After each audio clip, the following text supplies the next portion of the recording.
It's mid-July, and here in Georgia that means it's about 75 degrees at night and 95 during the day, so some of the plants are starting to suffer, but we're still picking lots of vegetables, and we even have some fruit here. The strawberry beds are about done. We're still getting a few ripe strawberries. If you look hard enough, there's some in there. Blueberries for their second year are doing really well. We've picked a few cups, and this netting has worked well to keep the squirrels and birds out. I just use I use a lot of rebar because it's cheap, and then this is 3/4 inch water piping that lasts a long time and makes a pretty strong support for the netting. So there's a few little strawberries still coming up. You just have to search for them, and there's some nice blueberries. And these are thornless blackberries I planted, and out of the 4, one's definitely doing better than the rest, but hopefully next year, year 2, will be much better and I'll be able to harvest some more blackberries.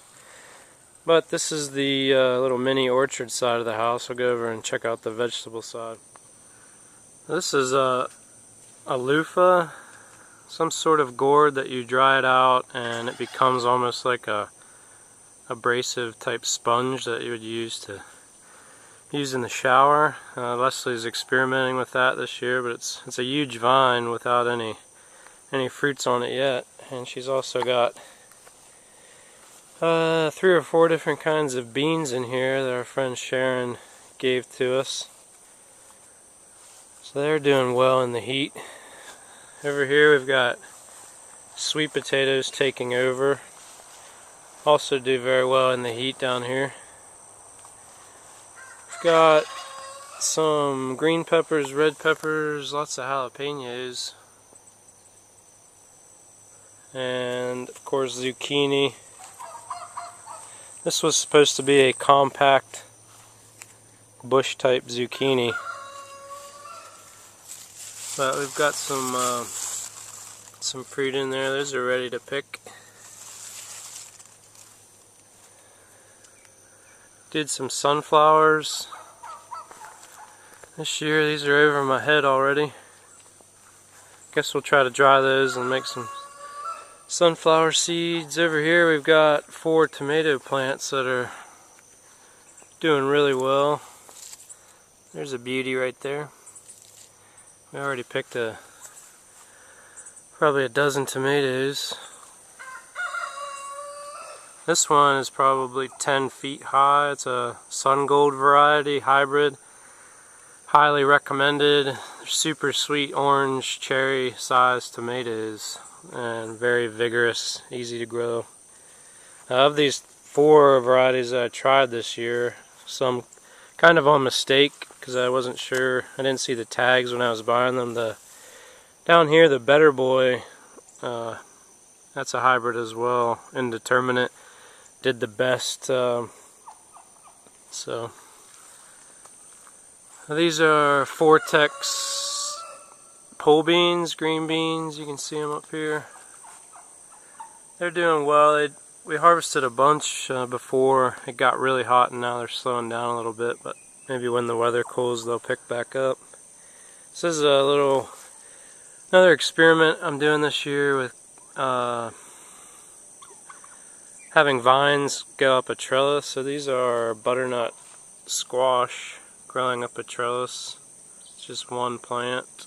These are some sort of winter squash. I think I got a free packet with some seeds that I ordered.